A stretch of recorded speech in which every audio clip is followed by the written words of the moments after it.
सबैजना लकडाउनमा हुनुहुन्छ, पक्कै पनि सन्चै हुनुहुन्छ, आनन्दले लकडाउनलाई व्यतीत गरिराख्नु भएको छ। जति पीडा भए तापनि त्यसलाई स्वीकार गरिराख्नु भएको छ र आज फेरि अर्को पटक लकडाउन थपिएको अवस्था छ। यसलाई पनि तपाईहरुले पालना गर्नु आफ्नो कर्तव्य भइराखेको छ र यो समयमा तपाईहरुलाई बोर नहोस्, दिगदारी नहोस्, विभिन्न सूचनाहरूबाट सुसूचित हुनुहोस्, मनोरञ्जन लिनुहोस् भन्दै हामी विभिन्न प्रकारका सामग्रीहरू तपाईहरु सामु प्रस्तुत गरिरहेका छौं। विभिन्न व्यक्तित्वहरूसँग छलफलहरू तपाईहरु सामु हामीले प्रस्तुत गरिरहेका छौं। त्यसैगरी अहिलेको चरणमा हामीसँग संवाद प्रस्तुत गर्नको लागि उपस्थित हुनुहुन्छ राष्ट्रिय जनमोर्चाका अध्यक्ष चित्रबहादुर केसीज्यू, तपाईलाई स्वागत छ। धन्यवाद। अहिले लकडाउनको समय कसरी बितिरहेछ तपाईको? अहिले अब लकडाउनको समयमा अब किताबहरू पढ्ने, पत्रपत्रिका पढ्ने, मिडियाहरूको बीचमा छलफल गर्ने, अनि भिडियोबाट सम्भव भएसम्म पार्टीका मिटिङहरू गर्ने, फोनबाट देशका विदेशमा भएका साथीहरूसित इष्टमित्रसँग सम्पर्क गर्ने, त्यही हो। देशमा यति लामो लकडाउन भइराखेको छ, फेरि पनि थपियो हैन? अब अझ यसलाई चाहिँ जेठ 5 गतेसम्म पुर्याउने भनेर मन्त्री परिषदको निर्णय सार्वजनिक भएको छ। सरकारको यो गतिविधि र जनताको समस्यालाई कसरी हेरिराख्नु भएको छ? अब 2 जना संक्रमित भएको बेलामा त लकडाउन सुरु गरेको थियो सरकारले। चैत्र 11 गते 2 जना मान्छे थिए संक्रमित। अहिले त अब 82 जना संक्रमित भए, 80 जना थपिए हैन? अब अरूभन्दा पनि यो नेपाल भारतको सीमामा खुला भएको हुनाले त्यताबाट मान्छेहरू आइराखेका छन्। अब त्यसो भएको हुनाले यो कसैलाई सजाय दिन भन्दा पनि यो कोरोनाको समय नथपे झन् ठुलो जनधनको स्वास्थ्यको क्षति हुने भएको हुनाले अब आवश्यकता अनुसार यो जुन लकडाउनको समय थपिएको छ यसलाई हामीले अन्यथा लिनुहुन्न। अहिले अब अस्ति हिजो मात्रै बाँकेमा अब 1 दर्जनभन्दा बढी एकैचोटि संक्रमित देखिएको छ। उदयपुरमा त्यस्तै छ। त्यसो भएको हुनाले अब यसलाई त एउटा उपाय नै हो लकडाउन, यसको विकल्प छैन। अब यसलाई पालन गरेरै बस्नुपर्छ। जुन देशहरूले लकडाउनलाई खेलचाल जस्तो गरे, त्यति वास्ता गरेन, ती देशमा ठुलो क्षति भएको छ मान्छेहरू। त्यसो भएर अब हामीले यसको आवश्यकता नै सरकारले महसुस गरेर, तपाईँ हामीले महसुस गरेरै यो लकडाउनको मिति फेरि पनि थपिएछ। यसलाई हामीले पालन गर्नु विकल्प छैन कि मर्न तयार हुनु पर्यो। अब त्यो कोरोनाले समातिसकेपछि यहाँ हाम्रो औषधि उपचार छैन। त्यसो भएर जोगिने कुरा अब जोगिनै पर्यो। अब यो कति दिनसम्म यसले काम गर्ने हो, यो कोरोनाले कति दिन सताउने हो। त्यसो भएर यसको विकल्पै छैन, लकडाउनको मिति थप्नुको विकल्पै छैन। तर जुन जनताहरू दैनिक गरी खाने जनताहरू छन् नि, सरकारले आफ्नो उत्तरदायित्व कतिको पूरा गरे जस्तो लाग्छ? गरेन त। लकडाउन गरिसकेपछि कहीँ अरू देशका नि हामीले समाचार सुन्छौँ। अब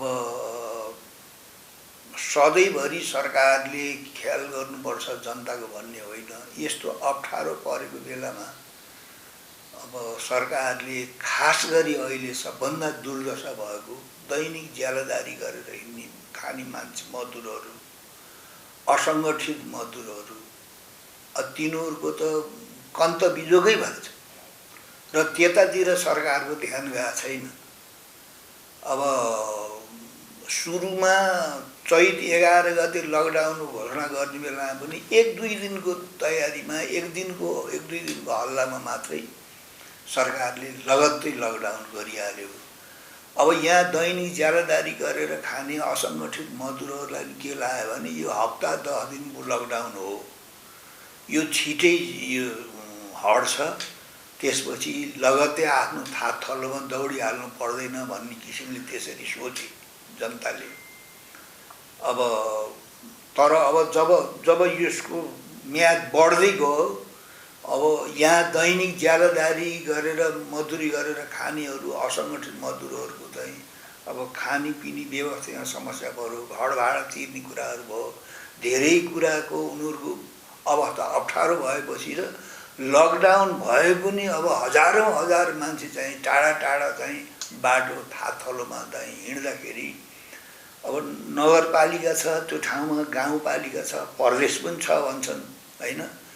तर ती किसानहरूको ती चाहिँ मजदुरहरूको जुन राज्यले या त उनीहरूलाई यहाँ बस्नलाई खानलाई मद्दत गर्न सक्नु पर्थ्यो, यदि नसकेर उनीहरू आफ्नै थाथलोमा आफ्नै घर गाउँमा जान्छौँ भनेर त्यो माई केटाकेटी त्यत्रो लहरको लाएर काठमाडौँदेखि देशका विभिन्न ठाउँमा टाढा टाढा, कोही कञ्चनपुर, कोही धनकुटा, कोही धरान, इलाम, त्यति ठुलो पैमानामा चाहिँ जनताहरू पैदल हिँडेको सरकार त देख्यो नि। सरकार त बेखबर थिएन, सारा मिडियाले त देखाइरहेछ। त्यस्तो बेलामा पनि सरकारले कुनै न कुनै चाहिँ व्यवस्था गरेर उनीहरूलाई आफ्नो थाथलोमा पठाउनु पर्थ्यो र त्यसरी जान खोजेकालाई राज्यले आफ्नो पहलमा व्यवस्थित रूपले आफ्नो थाथलोमा लगेर उनीहरूलाई क्वारेन्टाइनमा राख्ने जुन कुरा हुन्थ्यो, त्यसले गर्दा यहाँ काठमाडौँको चाहिँ भार कम हुन्थ्यो। किनभने ठुलो सङ्ख्यामा काठमाडौँ छोडेर गइसकेको छ, यहाँ भार कम हुन्थ्यो र उनीहरू आफ्नो ठाउँमा गएर आफ्नो थाथलोमा अब क्वारेन्टाइनमा बस्नुपर्छ, अथवा त्यहाँ पनि अब गाउँपालिका छ, नगरपालिका छ, प्रदेश छ, त्यहाँ उनीहरूलाई राख्नु पर्थ्यो। त्यसो भए त्यसमा यो काममा चाहिँ सरकार चुक्यो, गल्ती गर्यो। अहिलेको सरकारको अवस्था चाहिँ जनताको दैनिकीसँग भन्दा पनि आफ्नो कुर्सी जोगाउनेमा बढी केन्द्रित भयो भन्ने पनि चर्चा सुन्छौँ हामीले हैन। कसरी हेर्नुहुन्छ यसलाई चाहिँ? यस्तो बेलामा पनि जनताले जुन दुःख पाइरहेका छन्, नेपाली जनताले सरकारको आदेश पालना गरेर लकडाउनमा बसेका छन्, प्राय कसैले उल्लङ्घन गरे होला बेग्ली कुरा।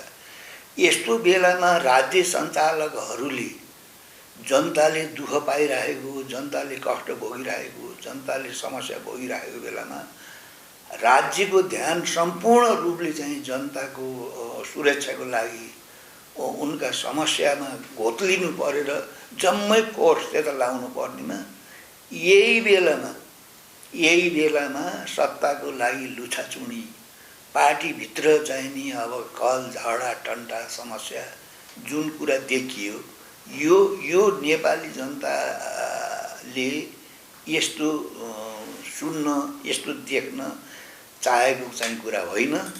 तर राजनीति गर्नेहरूले यस्तो बेलामासम्म उनीहरू संयमती भएर राज्यको ध्यान सम्पूर्ण रूपले जनताका समस्या, राष्ट्रको समस्यातिर केन्द्रित हुनुभन्दा जुन खालको राजनीति लुछाचुडी गरे, राजनीति चाहिँ अब गुटबन्दी गर्ने, अब समस्या त हामीले सबैले हेऱ्यौँ।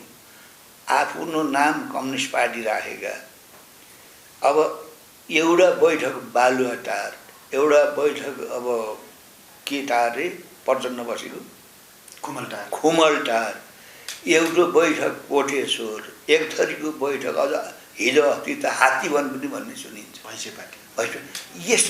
बैठक। यस्तो जात्रा गरेर उनीहरूले आफ्नो हैसियत, नेकपाको हैसियत, जसले नाम नेपाल कम्युनिस्ट पार्टी राख्न पनि राखेको छ, त्यसको हैसियत, त्यो प्रवृत्ति, त्यो चरित्र जनताले छर्लङ्गै देखे। अब के देख्नुहुन्छ तपाईँ? नेकपाको भविष्य कस्तो बन्ला? त्यो त अहिले हामीले भन्न सक्दैनौँ। सत्ता र शक्तिको स्वयं उनीहरूको स्वार्थको लागि पनि जनताले दिएको यस्तो गोल्डन चान्स, यो मौकालाई अब सदुपयोग गर्नुपर्ने हैन। अब नाम राखेका छन् कम्युनिस्ट पार्टी हैन।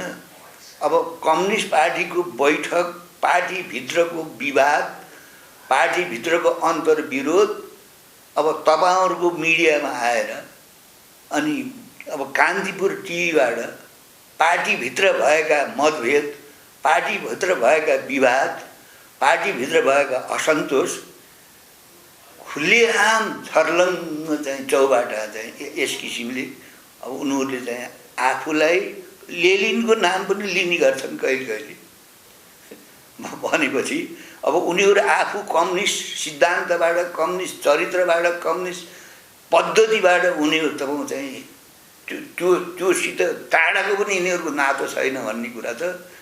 अहिलेको यो स्थिति, अहिलेको यो व्यवहार, उनीहरू पार्टीभित्रको अन्तर सङ्घर्षलाई सञ्चालन गर्ने प्रक्रिया जुन यो देखियो, यो चाहिँ उनीहरू आफूलाई त लाएन, हामी देख्नेहरूलाई पनि लाज लाग्छ। हामीलाई अरू सर्वसाधारण जनतालाई जवाफ दिन पनि हामीलाई लाज लाग्छ। अगाडिका सत्ता सरकार सञ्चालन हुँदाखेरि एउटा पार्टीले सरकार सञ्चालन गर्ने अथवा मिलिजुली सञ्चालन गर्ने र जो प्रतिपक्षमा बसेको हुन्छ उसले चाहिँ देशको आवश्यकतामा केन्द्रित भएर सरकारलाई आवाज उठाउने गरेका पनि कतिपय देखिन्थे। आफ्नै स्वार्थ होला। नेपाली काङ्ग्रेस त चुप छ यति बेला, के भन्नु? नेपाली काङ्ग्रेसले पनि अहिले यिनीहरूले जे गरेका छन् त्यस्तै गर्दै आएको हो। त्यस कारणले अब उनीहरूको पनि राष्ट्र र जनताको चिन्ता गर्ने भन्दा पनि अब प्रतिपक्ष पनि अहिले चाहिँ एउटा छैन। कसलाई काङ्ग्रेस पार्टी भन्ने हो? शेरबहादुरकोलाई काङ्ग्रेस पार्टी भन्ने हो कि रामचन्द्रजीको ग्रुपलाई भन्ने हो कि कृष्ण सिटौलाको पार्टीलाई भन्ने हो कि त्यो अर्को सानो ग्रुप छ फेरि नयाँ पिँढी भन्छन्, त्यो कसलाई भन्ने हो काङ्ग्रेस भन्न पनि गाह्रो छ। त्यस कारणले प्रतिपक्षको पनि परीक्षा अहिले भएको छ। उनीहरूले सत्ता पक्षकालाई सजग गराउने, उनीहरूलाई तपाईँ चाहिँ दबाब दिने जुन खालको प्रतिपक्षले त्यो देखाउन पर्ने जो हैसियत हो, अब उनीहरू पनि अब किन चाम्रिस भन्छन् नि मरिच आफ्नै रागले भने जस्तो उनीहरूका पनि आफूभित्रका अन्तर्विरोधहरू, आफूभित्रका सत्ता स्वार्थहरू, आफूभित्रको नेतृत्व तपाईँ भोग त्यो उनीहरू आफै पनि सम्हालिन सकेका छैन। त्यस कारणले यति कमजोर प्रतिपक्ष भएको लाँदा झन् नेकपालाई चाहिँ देश सञ्चालन गर्न, आफ्ना नीति निर्धारण गर्न आफै झन्डै दुई तिहाई छन्। अब प्रतिपक्षलाई लाइट बालेर खोज्नुपर्छ छैन, कता छ कता होइन, ऊ आफ्नै मामलामा चाहिँ अब बसिरहेछ। यस्तो बेलामा पनि अब सत्ता पक्षको प्रतिपक्षको जुन अभिगत देखिएछ यो चाहिँ राम्रो होइन, यसले राम्रो सङ्केत दिन्न। अहिले छ नि पछिल्लो समयमा जस्तो अब सरकारमै पनि उपसभामुखको निर्वाचन बाँकी नै थियो। अब यो बेलामा नेताहरू नेकपाकै अब सत्तारूढ नेकपाका नेताहरू चाहिँ आफ्नो शक्ति सञ्चय गर्न लागेको देखिन्छ। कोहीले कुन खालको गुट बनाउने, कहिले कुन खालको गुट बनाउने होइन। अब वामदेव गौतमलाई चाहिँ प्रधानमन्त्री बनाउने भन्ने कुरो पनि चर्चामा छ। राष्ट्रिय सभा त्यसलाई टुङ्गाइयो, अहिले फेरि प्रतिनिधि सभामै ल्याउने भन्ने चर्चा चलिराखेको छ। कसरी हेरिराखेको छ राष्ट्रिय जनमोर्चाले यसलाई? त्यो त राष्ट्रिय जनमोर्चाले होइन, राजनीतिमा रहसम्म बुझेका मान्छेले हेरिरहेको छ नि। प्रतिनिधि सभाको चुनावमा हारिसकेपछि अनि अब प्रधानमन्त्री हुनलाई प्रतिनिधि सभाको सदस्य हुनुपर्छ। त्यो प्रतिनिधि सभामा पनि संसदीय दलको नेता हुनुपर्छ। अब त्यो लामो प्रक्रिया छ, प्रधानमन्त्री हुन पनि त्यति सजिलो छैन। अब त प्रधानमन्त्रीको पद चाहिँ यति सस्तो, यति सजिलो भनेर जुन चर्चा आइरहेको छ यो पनि अत्यन्त अस्वाभाविक हो, अत्यन्त महत्त्वाकाङ्क्षा झल्कन्छ। यो स्वयं वामदेवजीलाई पनि त्यसले राम्रो गरेको छैन। अनि त्यो वामदेवलाई प्रधानमन्त्री बनाउने हरियो घाँस फालेर होइन आफ्नो चाहिँ स्थिति बलियो बनाउने जुन खेल भएको छ यो चाहिँ राम्रो होइन, राम्रो राजनीतिक संस्कृति यो राम्रो होइन। विभिन्न पार्टीहरूमा चाहिँ त्यो गुट बनाउँदै गर्दाखेरि अरू पार्टीहरूलाई पनि फुटाउने होइन, आफूतिर तान्ने त्यो खेल पनि खेलिराखेको भन्ने चर्चा पनि चल्छ सत्तारूढ पार्टीबाट होइन। ती अध्यादेशहरूले पनि त्यसलाई देखाइसकेको एउटा अवस्था छ। अनि राष्ट्रिय जनमोर्चामा चाहिँ सहयोग गर्न पर्यो, वामदेव गौतमलाई सांसद बनाउन अथवा राष्ट्रिय जनमोर्चालाई चाहिँ यो पद दिन्छौँ भन्ने केही आश्वासन आएको छैन? आएको छैन। तर कता कता चर्चा सुनिएको थियो राष्ट्रिय जनमोर्चाको सांसदलाई चाहिँ उपसभामुख बनाउने, अनि त्यस पछाडि नेकपाको अहिलेको प्रस्तावलाई चाहिँ राष्ट्रिय जनमोर्चाले चाहिँ स्वीकार गरेर सहभागी हुने भन्ने चर्चा पनि थियो। त्यो बाहिर चर्चा चाहिँ धेरै थियो। उनीहरूलाई थाहा छ नि राष्ट्रिय जनमोर्चाले यस्ता कुरा मान्दैन भन्ने कुरा। कता कता घुमाउरो रूपमा त्यो चर्चा बाहिर धेरै चर्चा थियो, तर चाहिँ त्यो आएन त्यसै। तर नेकपाका प्रभावशाली नेताहरूकै जमघट हुने गर्छ जनमोर्चाका अध्यक्ष चित्रबहादुर केसीको निवासमा भन्ने कुरा पनि एक थरीले गर्छन्। त्यो वाइघात कुरा हो, त्यो झुटको खेती हो। कोही आएको छैन। कोही चाहिँ नेकपाका मान्छे अथवा नेपाली काङ्ग्रेसका मान्छे फोनमा यताउति कुरो हुने कि हार्ने बेग्ली कुरा हो। नत्र चाहिँ राष्ट्रिय जनमोर्चाको अफिसमा नेकपाका नेताहरू त्यस्तो आउने ती सारा कुरा त्यो वाइघात कुरा हो, झुटको खेती हो। के हुनसक्छ?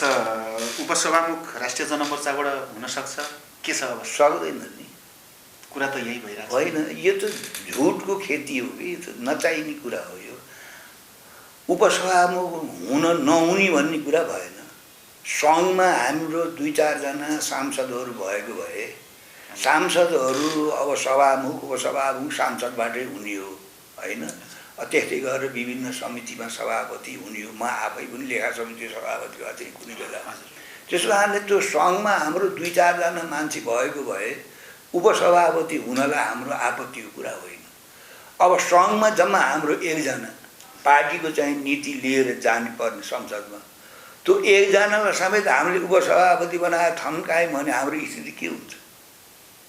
त्यस कारणले यो बाहिर जुन चाहिँ नाना थरी कुरा गर्छन् नि, यो सब वाइघात कुरा हो। त्यस कारणले यसमा कुनै सत्यता छैन। हामीले चाहिँ सङ्घबाट 1 जना मात्रै सांसद त्यहाँबाट चाहिँ उपसभामुख बनाएर त्यहाँ चाहिँ के अधिकार हुन्छ? त्यो त सङ्घमा पनि हाम्रो चाहिँ प्रतिनिधि हुन्न नि। त्यस हुनाले यस्तो कुरा पनि राष्ट्रिय जनमोर्चाले मान्न लागेछ हुन्छ भनेर बाहिर बढी हल्ला गरिरहन्छन् अनावश्यक काम नपाएकाहरूले। त्यसो भए त्यो सत्य कुरा हुँदै होइन, त्यो गलत हो नि। जस्तो यो अध्यादेश प्रकरणपछि नेकपाभित्र अन्तर्द्वन्द एकदमै चर्कियो, आफ्ना गुट बने होइन। पछिल्लो समय गत 20 गते सचिवालय बैठक थियो, त्यसबाट चाहिँ प्रधानमन्त्रीको राजीनामा आउन सक्ने भन्ने चाहिँ आङ्कलन बाहिर गरिएको थियो। त्यसलाई त्यतिकै 81 अब मिल्यौँ हामी भन्ने कुरा आयो। फेरि अहिले विवाद सुरु भएको छ र 26 गते अर्को बैठक बोलाइएको छ। के आउला जस्तो लाग्छ? त्यो त बैठकबाटै थाहा पाइएला। अहिले त कसैको बारे अनि भविष्यवाणी गर्न सकिने कुरा भएन। राजनीतिक चरित्र एउटा प्रवृत्ति त देखाउँछ नि। त्यो पार्टीभित्र अन्तर्विरोध हुन्छ, सबै पार्टीमा हुन्छ। बुर्जुवा पार्टीहरूमा के हुन्छ भन्नुहुन्छ भने उनीहरूको प्रजातन्त्रको नाममा जहाँ पायो उहीँ चाहिँ फाउ खेल्ने चलन हुन्छ। के होटल, के सिनेमा हल, के चाहिँ अब मिडिया, जहाँ पायो नि चाहिँ उनीहरूले गीत गाउँदै हिँड्न पाइन्छ। त्यो पुँजीवादी प्रजातन्त्र हो। तर जसले आफूलाई कम्युनिस्ट पार्टीको नाम भनेर राखेछ त उनीहरूले पार्टीभित्रका अन्तर्विरोधहरू अब एउटा बैठक चाहिँ मैले अहिले भने बालुवाटार, एउटा बैठक रुम्जाटार, अर्को बैठक यहाँ कोटेश्वर, अर्को बैठक यस्तो गरेर यो जग हँसाउनेले पनि त्यो नाम राख्न मिल्छ, त्यो नाम जनतालाई सुनाउन मिल्छ। त्यसो हुनाले उनीहरूले लेनिनवादी सङ्गठनात्मक सिद्धान्त छोडेको त धेरै पहिलेदेखि हो। मदन भण्डारीको बहुदलीय जनवाद भनेर भन्छन् नि, त्यो बेलादेखि नै यिनीहरूले चाहिँ नि लेनिनवादी सङ्गठनात्मक सिद्धान्तलाई तिलाञ्जली दिए। र त्यसो हुनाले अब सत्ता शक्तिको लागि बुर्जुवा पार्टीहरू, प्रतिक्रियावादी पार्टीहरूले जुन खालको चाहिँ नाटक गर्छन्, जुन खालको चाहिँ अब व्यवहार गर्छन्, त्यही चाहिँ यिनीहरूले प्रदर्शन गरिरहेको। यसले पनि उनीहरूसँग चाहिँ कम्युनिस्ट पार्टीको छिटो थोप्लो छैन भन्ने कुरा प्रष्ट भयो हुन्छ मान्छे। एक दोस्रो कुरा, यो रोग अरू पार्टीमा पनि सर्छ। कम्युनिस्ट पार्टी भनेको त अब लेनिनवादी सिद्धान्तको आधारमा सञ्चालन हुन्छ। त्यो पार्टीभित्र एउटा जीवित पार्टीमा अन्तर्विरोध हुन्छ, बहस हुन्छ, छलफल हुन्छ, अलमत हुन्छ, यी सारा कुरा हुन्छ। त्यो सबै एउटा कम्युनिस्ट पार्टीभित्र के हुन्छ भने त्यो भित्र पार्टीभित्र मात्रै हुन्छ। बाहिर जग हँसाउने गरेर त्यसरी चल्दैन। त्यसो हुनाले अब जुन खालको यो जग हँसाइ भएको छ त्यो स्वयं उनीहरूलाई पनि चाहिँ घाटा परिरहेछ। जनताले लगातार अस्थिरता भयो, सरकार 4-6 महिना 1 वर्षमा विघटन भनेर बदलिरहने भयो। यसरी कुनै सरकार स्थायित्व पाएन भनेर नेकपालाई मात्रै, तत्कालीन माओवादीलाई, तत्काल एमालेलाई मात्रै समर्थन गर्ने जनताले भोट हाले होइन।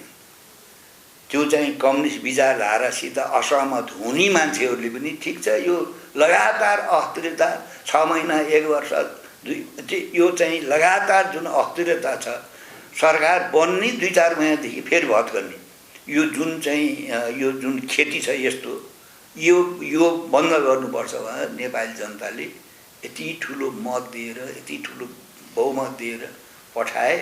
तर त्यसको यिनीहरूले सदुपयोग गरेनन्, दुरुपयोग भइरहेको। यसले आगामी चुनावमा के परिणाम देला त?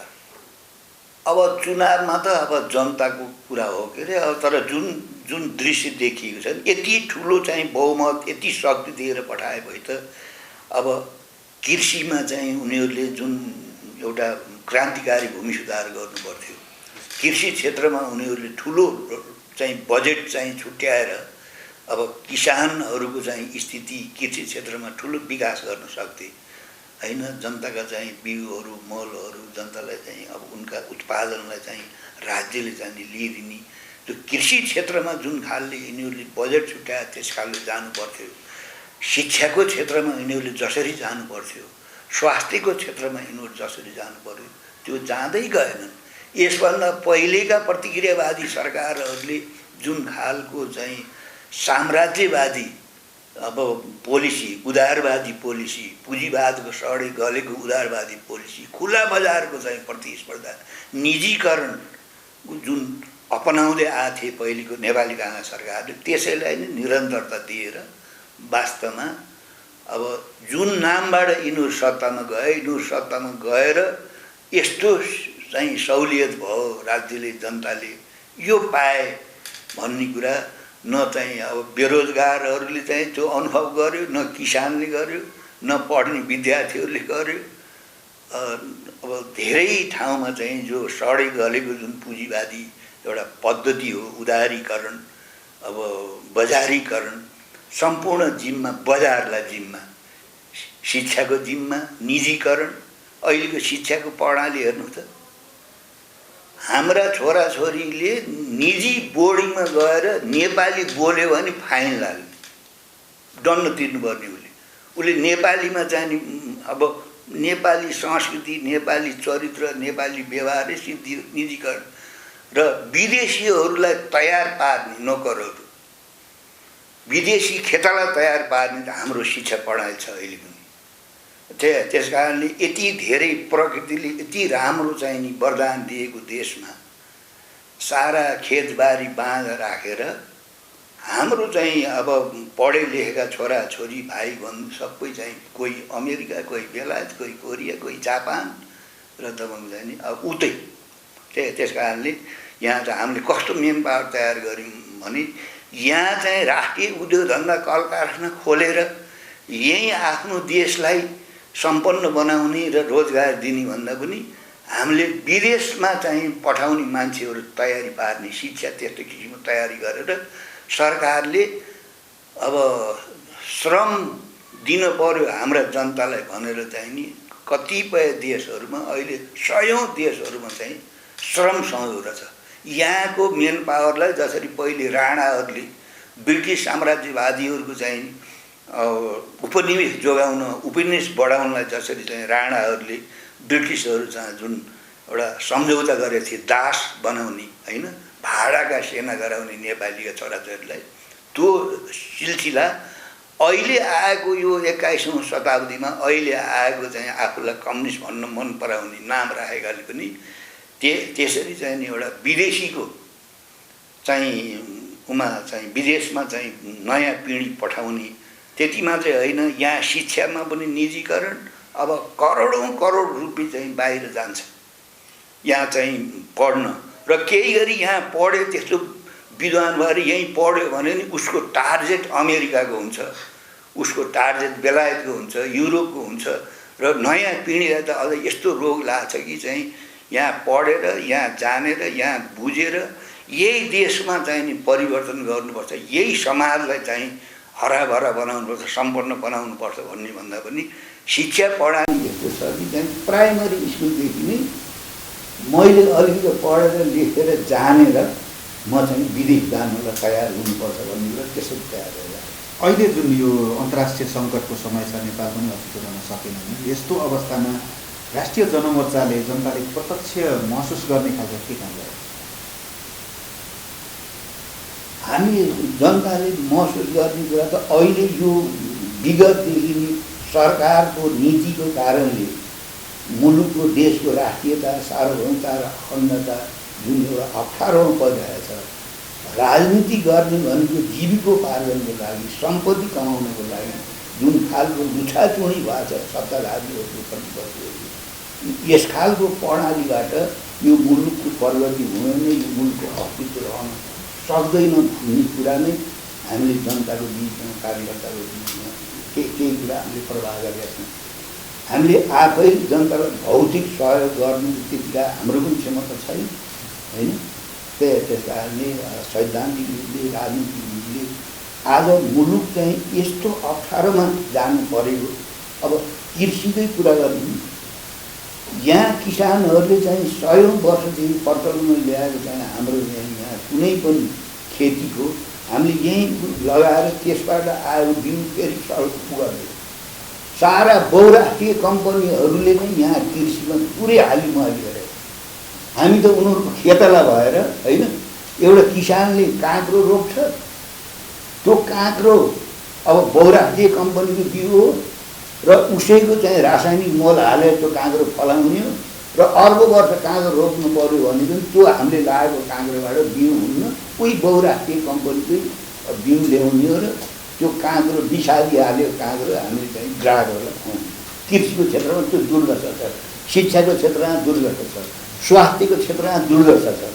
त्यस कारणले यी सबै यो जुन देखिएको छ हाम्रो मुलुकको अवस्था, यसलाई परिवर्तन गर्नुपर्छ र चाहिँ पुँजीवादले मानव जातिको समस्या समाधान गर्न सक्दैन भन्ने कुरा जुन घाम चाहिँ प्रष्ट भएको छ।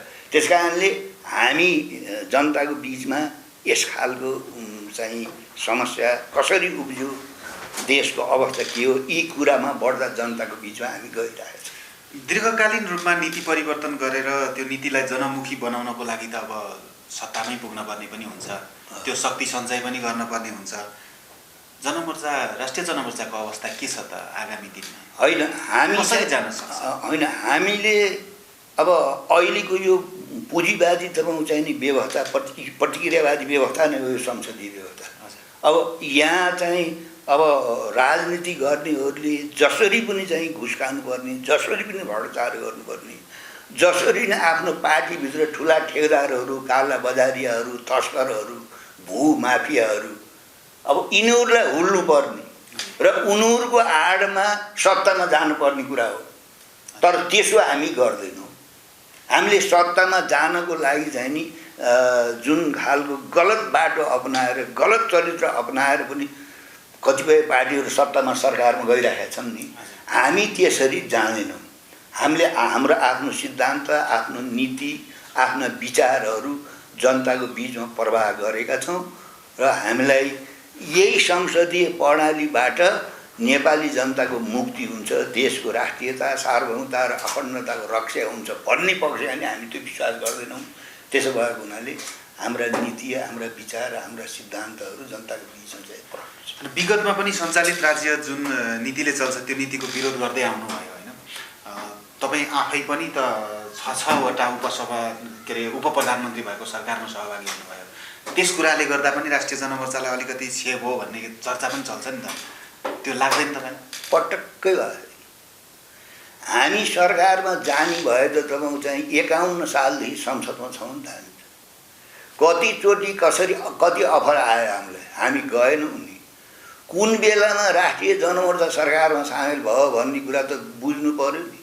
राष्ट्रिय जनमोर्चाले संसदमा त्यहाँ चाहिँ सरकारमा सामेल भएर के अपराध गर्यो, के बदमासी गर्यो, जुन बेलामा हामीले आफ्नो संविधान आफै जारी गरेको बखतमा भारतीय साम्राज्यवादीहरूले यहाँ चाहिँ जब नाकाबन्दी गरे त्यसका विरुद्धमा लड्नु थियो र त्यहाँ गएर राष्ट्रिय जनमोर्चाले त्यो भारतीय साम्राज्यवादका विरुद्धमा लड्ने काम गर्यो कि अरू पार्टी छ र चाहिँ नि अब आफ्नो पदलाई आफ्नो शक्तिलाई भजाएर पार्टीको स्वार्थ व्यक्तिको स्वार्थ पुरा गर्यो त्यो त त्यहाँ जानै नहुने टेक्नै नहुने भन्ने कुरा भएन नि त।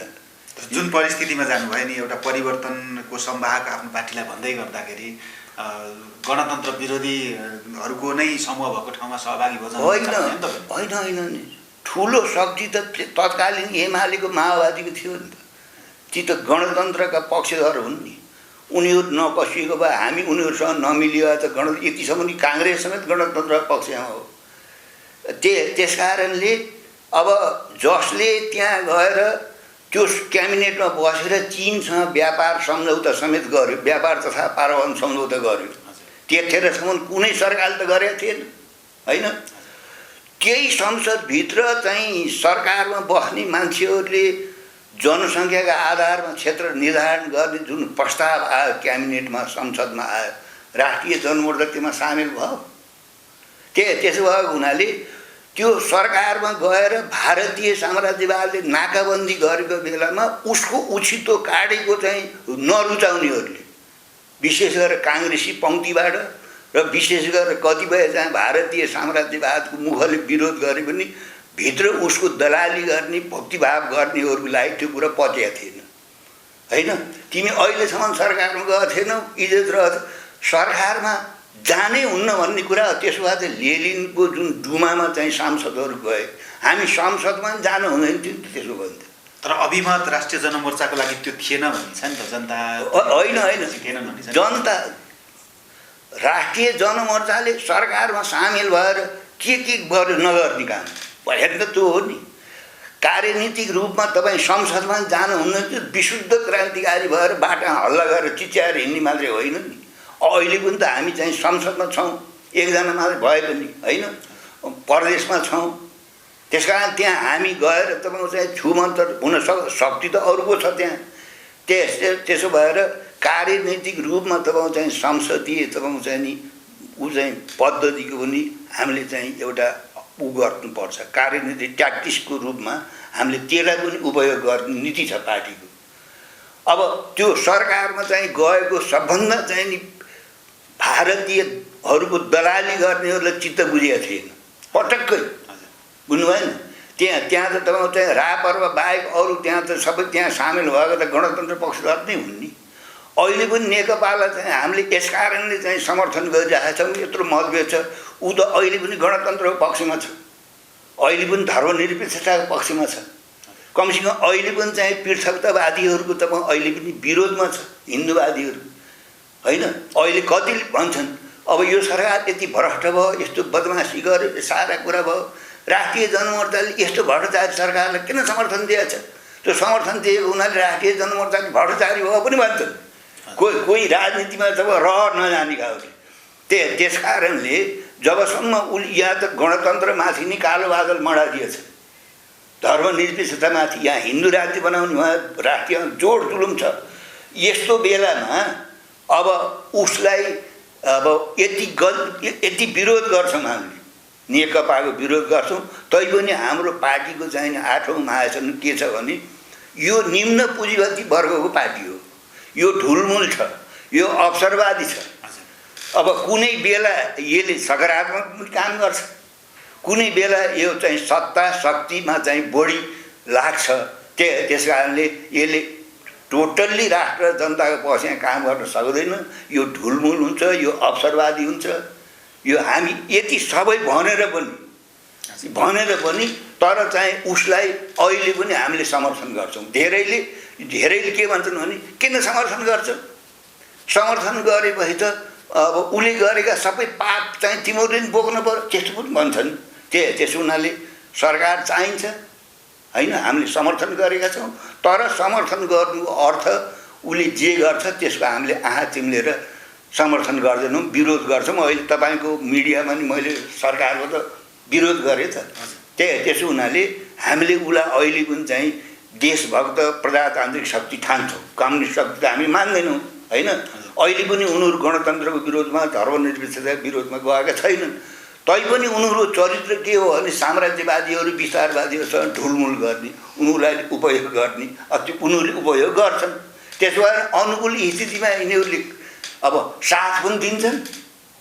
अब प्रतिकूल स्थिति अप्ठ्यारो पऱ्यो भने उनीहरूले त चाहिँ त्यो अवसरवादी हुन्छन्, ढुलमुल हुन्छन्। त्यो हामीले जानेरै हामीले सरकारमा गएको हो। सरकारमा गएर उनीहरूले जे ल्याउँछन् त्यो त मानेनौँ नि हामीले होइन। चाइनासँग व्यापार पारवान सम्झौता गर्नुपर्छ भनेर चाहिँ क्याबिनेटमा प्रस्ताव आयो, त्यो त नराम्रो प्रस्ताव थिएन, त्यसलाई हामीले समर्थन गऱ्यौँ। म सरकारमा गइसकेपछि धेरैको कपाल दुख्यो। कसको दुख्यो भने जो भारतीय दलाली गर्ने अपर्च्युनिटी, अब लाटेकाँडा जनतालाई त त्यो भोगाउँदै गएपछि चित्रबहादुर चाहिँ सरकारमा नजानु पर्थ्यो। त्यो नजाने बेलासम्म के गरेका थियौँ त हामीले। त्यसो भएको हुनाले त्यहाँ चाहिँ भारतीय साम्राज्यवादको भण्डफोर गर्नुपर्ने विरोध त झन् हुने भयो। त्यहाँ गएर उसको भण्डफोर गरेपछि त लैनचौरबाटै वक्तव्य निकाल्यो। यो चाहिँ जनसङ्ख्याका आधारमा निर्वाचन क्षेत्र निर्धारण गरेको भारतीय साम्राज्यवादले संविधान बनाउने नेपालीको हक अधिकार छेक्न नसकेपछि 7वटा प्रस्ताव ल्याएको थियो उनले त्यो संविधानमा संशोधन गराउनलाई। अहिले पनि तपाईँको चाहिँ पृथकतावादी शक्तिहरूलाई बोकेर सहयोग गरेर उनीहरूद्वारा नेपालको संविधानलाई संशोधन गराउन उसले प्रयत्न गरिरहन्छ। स्वयं प्रचण्ड सामेल भए 5 नम्बर क्षेत्रलाई तराईबाट पहाडबाट तराई अलग गर्न सकेनन्, बेग्लै कुरा हो। त्यस कारणले हामीले के बुझ्नुपर्छ भने अब कतिपय चाहिँ विरोधीहरूले पनि अब हामी चाहिँ सरकारमा त्यसरी सामेल भएर तत्कालीन एमाले जुन चाहिँ राष्ट्रियताको पक्षमा नेपाली जनताले सबैले भोट दिए त, त्यही तपाईँको चाहिँ नि भारतीय साम्राज्यवादको नाकाबन्दीको विरुद्धमा उनीहरू अडिएको हुनाले हामीले साथ दियौँ, नेपाली जनताले साथ दिए। त्यो समयको राजनीति र अहिलेको राजनीति हेर्दा नि त्यो बेलामा चाहिँ भारतको प्रत्यक्ष हस्तक्षेप, अब यति बेला चाहिँ नेकपाभित्र चीनको हस्तक्षेप भन्ने कुरा पनि चलिरहेछ नि, के भन्नुहुन्छ यो विषयमा? यहाँ हस्तक्षेप भएकै हो होइन चीनको? होइन, त्यो त देखिएकै छ नि, भएकै हो मान्नु, होइन देखिएकै छ नि। अब उता कुरा हुन्छ, यता नेताहरूको घर घर राजदूत गएको भन्ने कुरा त देखिन्छ नि। अब अन्तिम प्रश्न तपाईँलाई है, राष्ट्रिय जनमोर्चाले यो सरकारलाई कहिलेसम्म साथ दिन्छ, कहिलेसम्म समर्थन गर्छ? जबसम्म यसले गणतन्त्रको पक्ष लिइरहन्छ, धर्मनिरपेक्षताको पक्ष लिइरहन्छ, त्यति बेलासम्म हामीले यसलाई समर्थन गर्छौँ। त्यो गणतन्त्र पनि छोड्यो, धर्मनिरपेक्षता पनि छोड्यो, हिन्दू राज्य बनाउनुतिर लाग्यो भने हामीले यसलाई छोड्छौँ। र अब योभन्दा अर्को शक्तिले आएर गणतन्त्रको रक्षा गर्दैन, धर्मनिरपेक्षता गर्दैन। अब ल्याउने शक्ति भनेको गणतन्त्र खतम पार्ने, धर्मनिरपेक्षता खतम पार्ने शक्ति नै हो अब ल्याउने शक्ति। गणतन्त्र भन्दै भन्दै जनताको अभिव्यक्ति स्वतन्त्रतामा अङ्कुश पनि लागिरहेको छ नि त। जनता बोल्न नपाउने गणतन्त्र जनतालाई चाहियो होइन, नत्र त नयाँ जनवादी क्रान्ति गर्न सक्नु पर्यो त। यो बुर्जुवा गणतन्त्र, पुँजीवादी गणतन्त्र हामीलाई त पच्या छ अरे। के गर्नुहुन्छ तपाईँले? समय दिनुभयो तपाईँलाई धेरै धेरै धन्यवाद।